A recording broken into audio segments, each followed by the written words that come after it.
going over some gear and my inventory for our upcoming section hike of the Appalachian Trail in Georgia to North Carolina.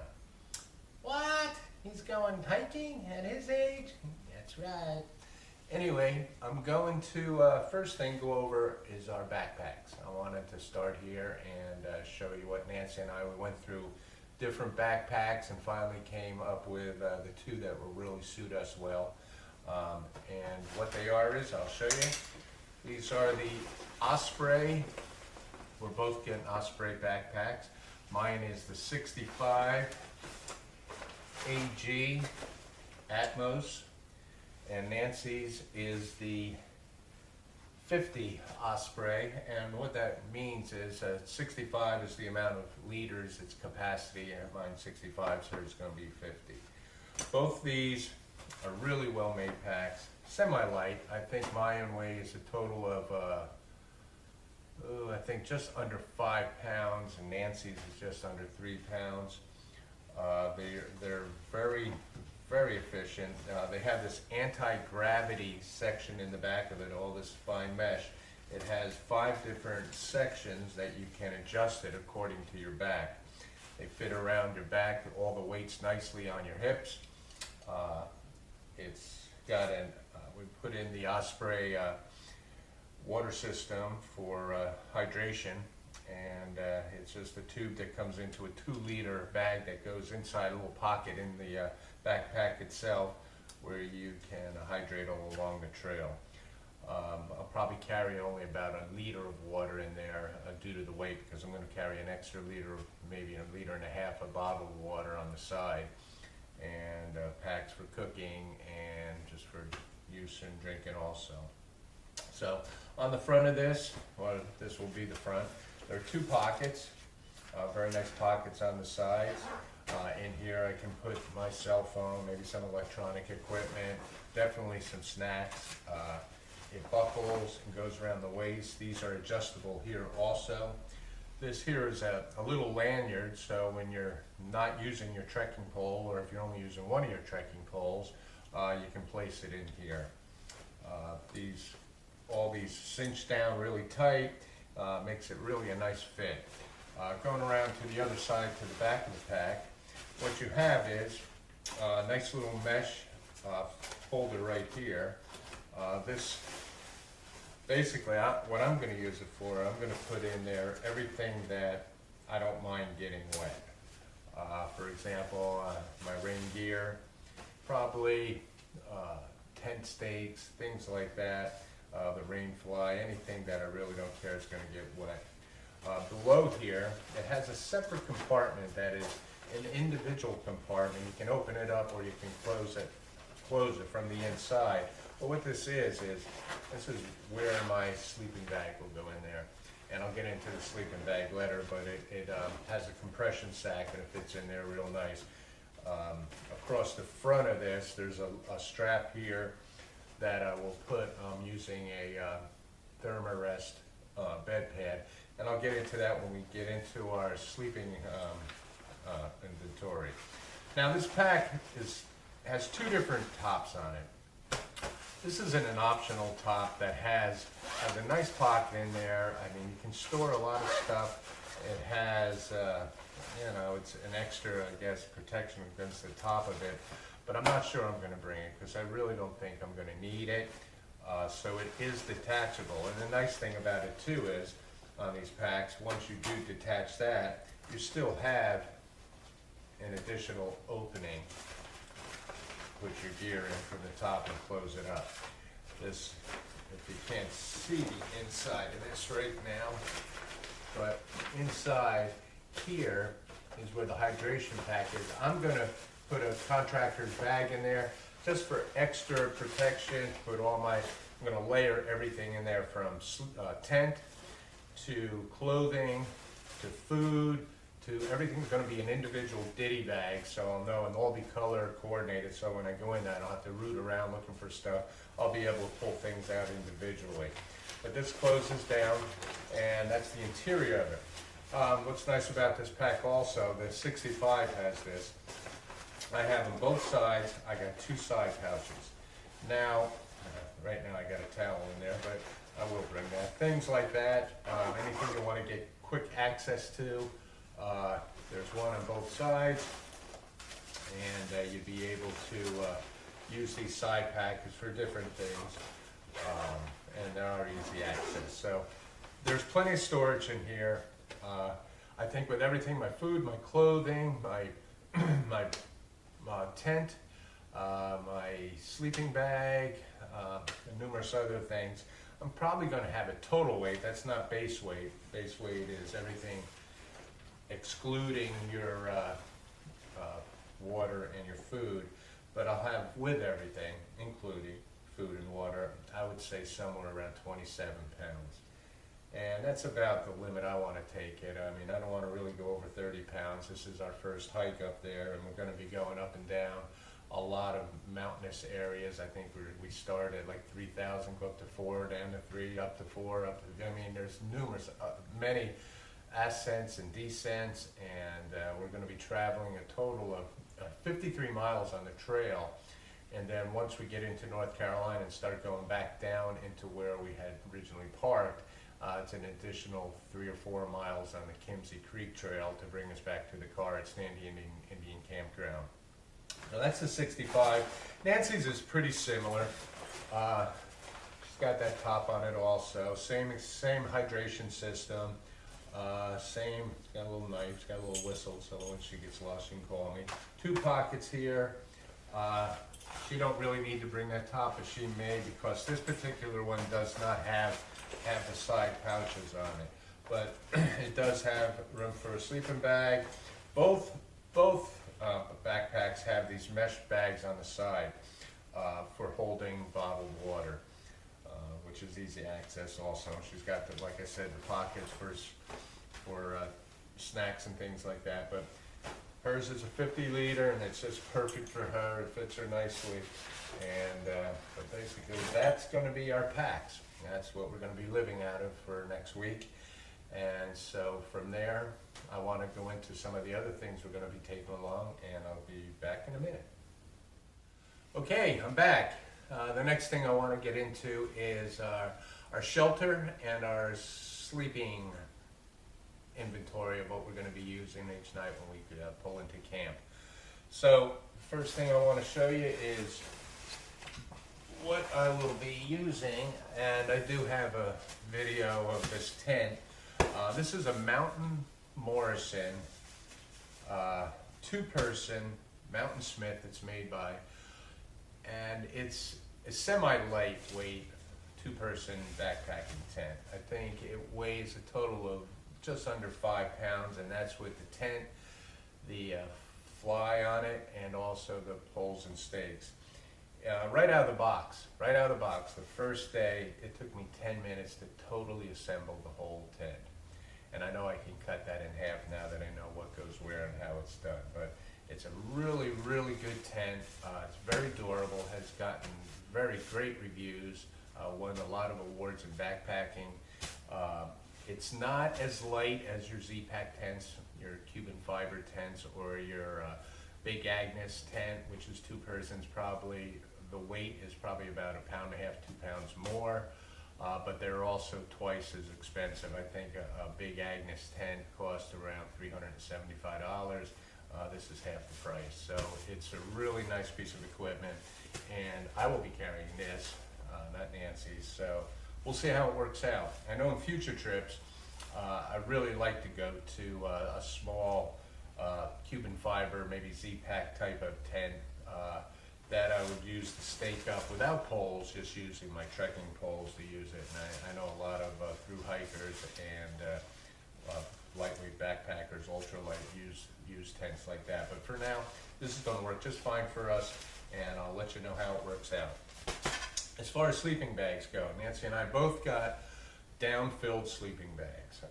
The one I have, very nice one, it's made by a company called Hike and Bike. That's Hyke, BYKE, and it's, there it is there, if you can see that, Hike and Bike. The The one I've got is 15 degree, which in essence probably means more like 20, 25 degree. It folds up and compresses into a sack this big. The compression sacks are these, whether I'll use them every night on this compression sack, that's to be seen, but I know it does fold up very nicely and fits into the bottom of the section of the backpack where I showed you. So this is going to be nice, very comfortable, down-filled. I think it's 800, number 800 down, and it's very lightweight. The total weight of this sleeping bag was, I think, just under a pound. So it was like something like 12, 13 ounces, something like that. Nancy, she went with the Aegis, who's extremely light, a lot lighter than mine. I think it's though more like a 30 degree, 20 to 30 degree. Again, it's goose down. It fits her perfectly. Mine, by the way, was, since I'm 6'3", I got the long one, which actually is 6'6", the sleeping bag. But this one here is for Nancy. She's tried it out. Fits in it perfectly, and it should keep her nice and toasty and warm. So we'll see about that. And that also fits into a compression bag. Now, getting up in the morning, rolling these things up tight, stick them in the compression bag, cinching them down, maybe more than it's worth. I mean, we could roll them up. We're going to put them in an extra small little garbage bag just to keep water out of them, keep them dry, and then put it in there. So we may or may not do these every morning. I know initially we'll start off doing this, but not probably when we're out there. We'll probably want to get up, get breakfast, and be on our way, and not have to sit around and hassle with that. Down sleeping bags are very light, very warm. I guess the negative thing about them is you've got to definitely keep them dry, because once they're wet, they're very hard to get dry. So that's why we're going to take these little trash bags and put them in it and put it in for double security to make sure that we have them dry enough. We both got these little blow-up pillows. I think they're made by Nino Philo.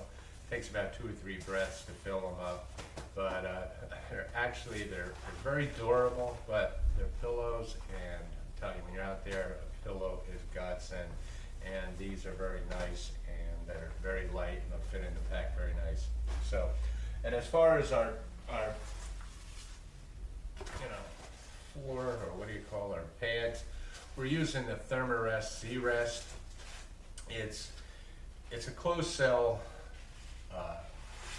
rest that keeps you warm. It's not necessarily going to add that much cushion to you, but it's something. But the R factor in it keeps you warm, and keeps that off of the floor, keeps you off the ground.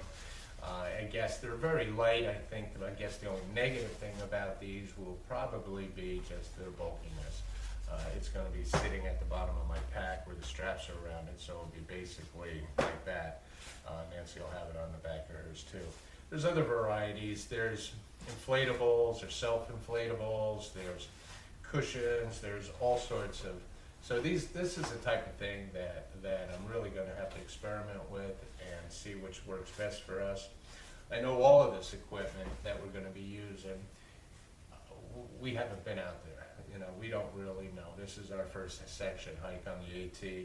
So I've read a lot, I've watched so many videos, YouTube videos, and listened to the experts, the gear geeks, everybody, and we seem to come up with a system here so far that will work for us. And time will tell, and the truth will be that when we're out there, we'll find out what we don't need and what we should have had. So it's going to be a nice experiment, but I think we're going to be just fine for now. So let me get back into some of our cooking, what we're going to do when it comes time for dinner, lunch, and breakfast. Okay, here I am again. All right, what I want to talk about now is going to be our cooking arrangements, what we're going to be doing up there when it comes time to heating water, cooking oatmeal, cooking up our meals in the evening. What I wanted to show you is what I'm really excited about using out there. It's called a Solo stove. anybody who don't know what that is, it doesn't use any gas. It basically burns. It's a baffled system in stainless steel that burns on twigs, anything that you can find up there that burns nice. Here's how it comes. It comes in a stainless steel container, has a nice lid. The internal parts of it are not much at all. And like I said, it's a baffled piece of equipment here. This here is the pot. What you do here is you basically put this up here like this. You will, in the center of it, you'll see at the screen portion of the bottom. What you want to do is you want to start that off with some tinder in there, get a little flame going, and start feeding it. Once that gets going, the air goes in through here and it gets a nice fire. It keeps it going, keeps it going, keeps it going. Then basically, you have your pot. Most everything we have is going to be cooked with either 2 cups of water or a cup and a half of water. This will basically fit on top of there, and that like that. So as you're going along, you start seeing maybe the fire going down a little bit. You just have to add a couple more twigs, a little more twigs here and there, and it just burns so nice and even. This has gone crazy. All over bushcrafting, people out there just are using this in place of any kind of gas stove, alcohol, and all that. So I guess the only downfall would be on this is, of course, if it was really, really, really wet conditions, or it was a lot of rain and you were in the middle of rain or something, and you didn't have shelter in order to cook over it, this would probably be a problem at that time. But everything, this portion of it right here is sold separately, okay?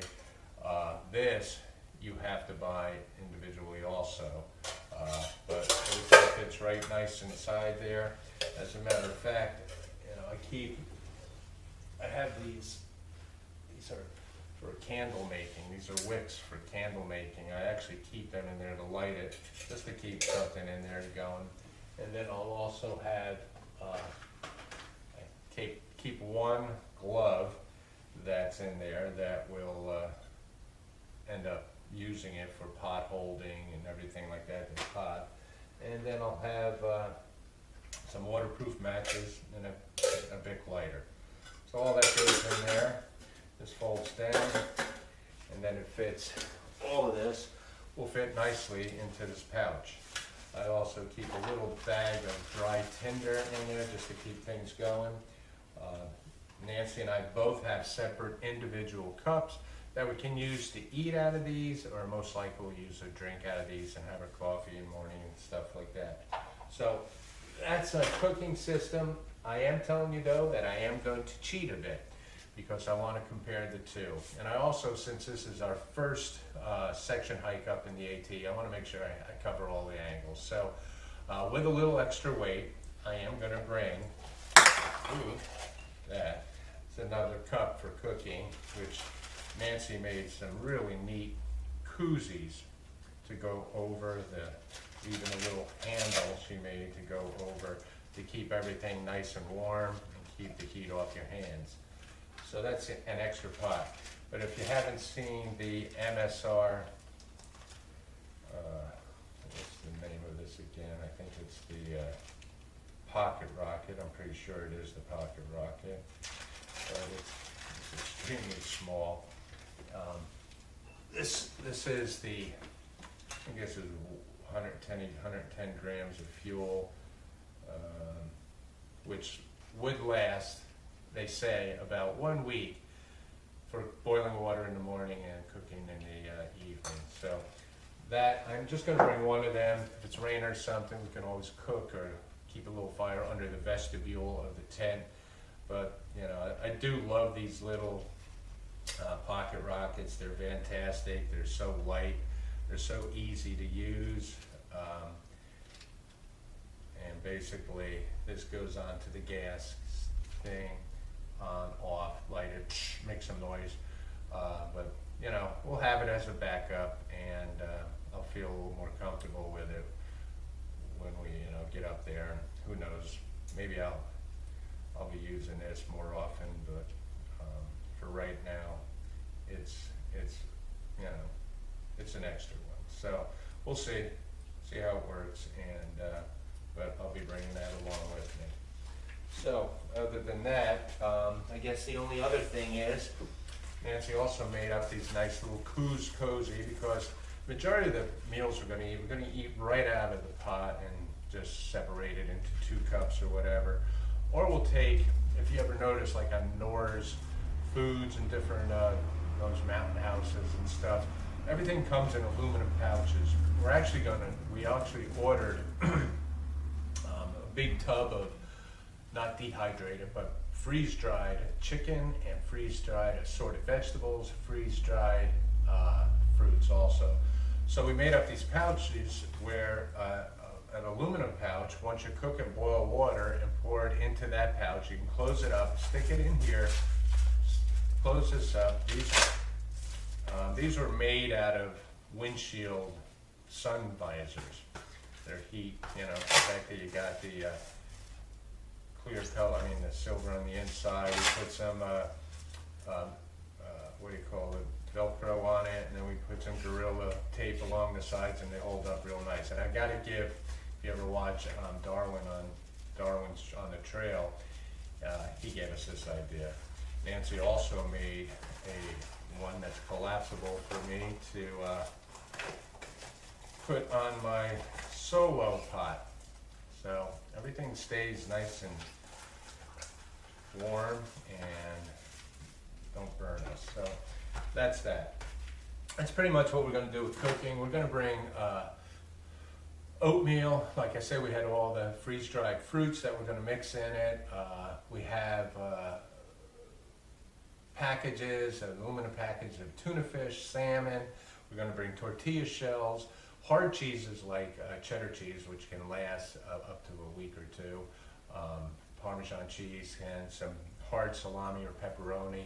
So during the day, during the lunch, we can take one of those tortillas. We can put some tuna fish on. I got little packages of mayo. We can roll them up and eat those, or we can put cheese and we can put pepperoni on them, roll them up and eat them for lunch also. Dinners, we got everything in individual packages just to add to hot water, and that's all the chicken and the freeze-dried chicken, the freeze-dried vegetables, rice couscous, some noodles, and we should be doing just fine. And so that's our food. We're going to be carrying that food individually in 2 separate ditty bag food containers, which we'll have to at night, of course, use the bear cord, and I have a 50-foot paracord that we'll fling over a tree and hoist up our food and our pots and anything that smells, just to keep the bears away from the campsite at night. So that's our cooking. One last thing, our water, and this is, you've seen these all over the place. This is our water filtering system. It's made by Sawyer, and I mean, of the billions of YouTube videos that you see, this is a Sawyer filter. I got a couple extra dirty bags, a couple 1 liter clean bags, plus we got the smart water bottles, so we should be just fine with water. And that's it. The only other thing I'm going to go over is just pretty much, you know, some of the clothing and boots and stuff that we're going to be wearing there, and that should do it. So, see you in a minute. I'm back. Okay, one last thing on our gear inventory is basically what we're going to be wearing up there. We're going in October, so it's middle of October we'll be there.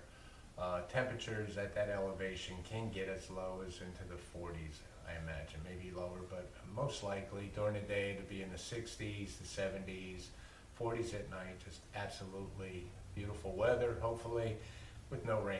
So anyway, first thing we've got is we're both going to be carrying our puppy jackets. The one I have, I got this color because I got a deal on it. It was a lot less money if I picked this color, so, but it didn't matter to me. It's a Patagonia. It's a very, very extremely lightweight. It's a synthetic kind of down. It's not goose down or anything like that, but it's synthetic. And the nice thing about it, on the inside pocket, this whole thing rolls up into the inside pocket, and you got a little package about like this. They're super warm, super light, super convenient. They weigh hardly anything, and they're going to be well used up there and anywhere we go hiking. Nancy got one similar. Hers is made. Mine was made by Patagonia. Hers was made by North Face. Very comparable. Hers maybe does not fold up as small as this one, but it's a very nice jacket. So we'll be happy with those. Other thing I'm going to bring a pair of these. I got these for my kayak. I kayak a lot, fish. I'm just going to use these. I may not want little gloves on while I'm trekking, but they're extremely light, so I'm going to see how they work. If I don't need them, if I don't use them, I'll 86 them. And again, so I'm taking 3 pairs of wool socks. Probably only need 2, but these are very nice. They're not darn tough, but they're very darn tough is the name of manufacturer. They're very nice ones. I'm going to have, I don't know if they're made by North Reflection or something. But I've tried them out. They work great. I have another pair. These are made by Browning. These are also wool socks. Underneath those, I'm going to wear what they call cool neck socks. These are a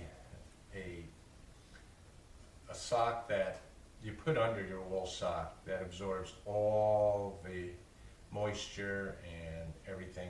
You can see my fingernails. I smashed these 3 fingers during Hurricane Irma at night, closing my garage door.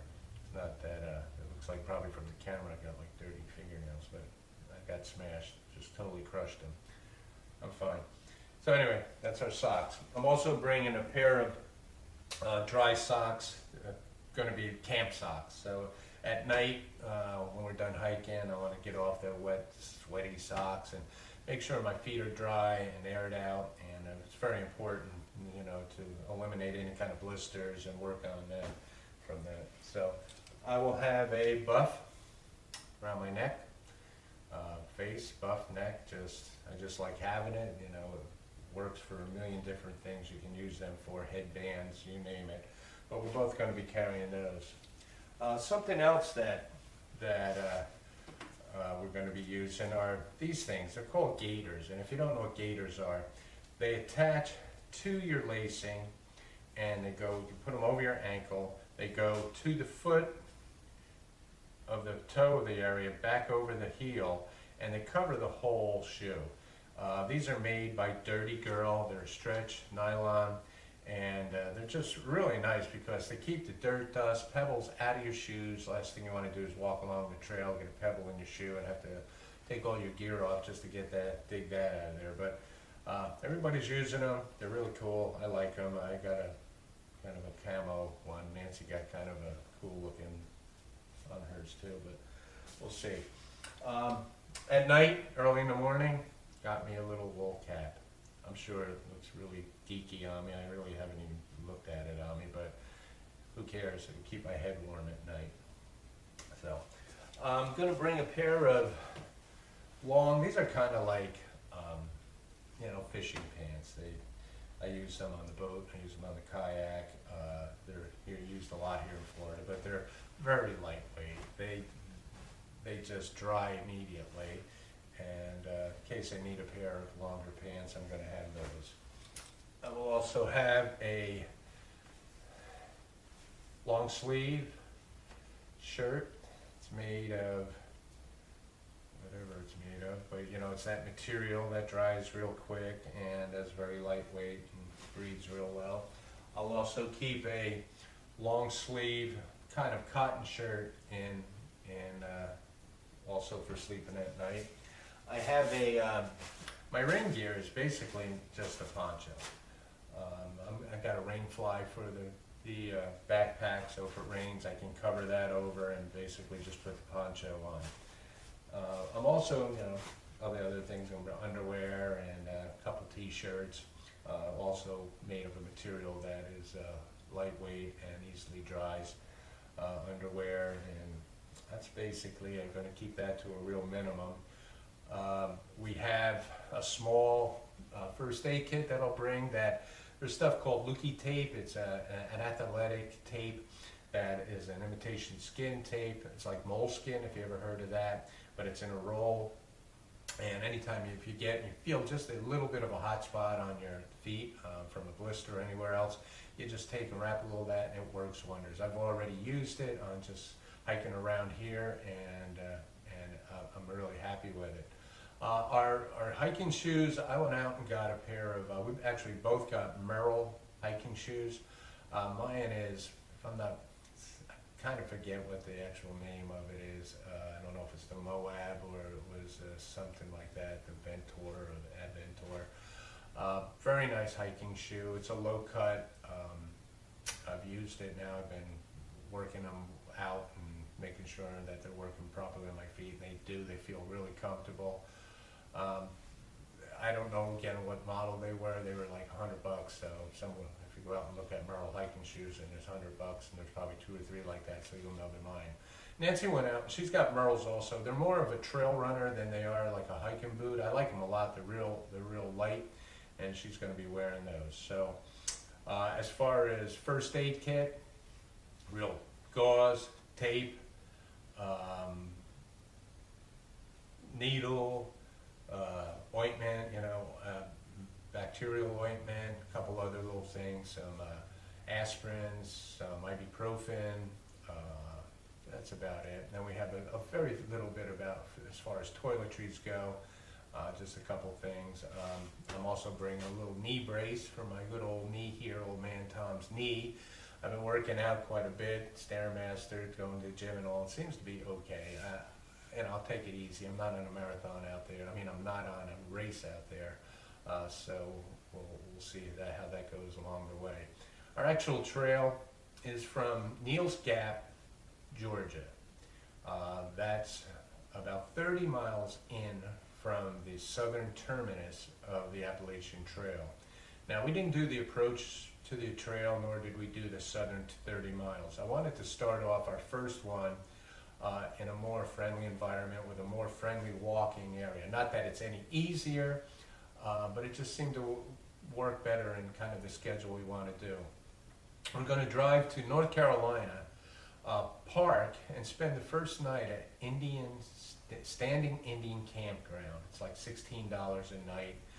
Then we're going to work out a situation there where I pay a little bit of money and I can park my car there for a week. Now, I talked to, I forget what their name is, I think her name is Joyce, and she has a partner that also is in the shuttling business. They live at Dix Creek area of the trail.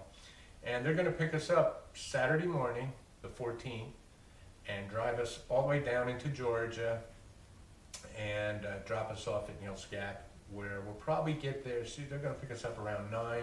It's about an hour-and-a-half drive and a 6-day walk. Hour-and-a-half drive, and we'll probably spend a little time just, I want to putz around Neels Gap there and just look at it, take some pictures, and then hopefully get on the trail and start either anywhere from 11 to noon. So the first day, we'll probably be looking at maybe hiking a total of 4 or 5 hours, maybe 6 hours. And if we can get 6-7 miles in, 7-8 miles in, I'll be happy with that on the first day. So that's our plan. That's what we're going to do. I don't see anything else. Oh, the only other thing I'll talk about in gear-wise is our trekking poles.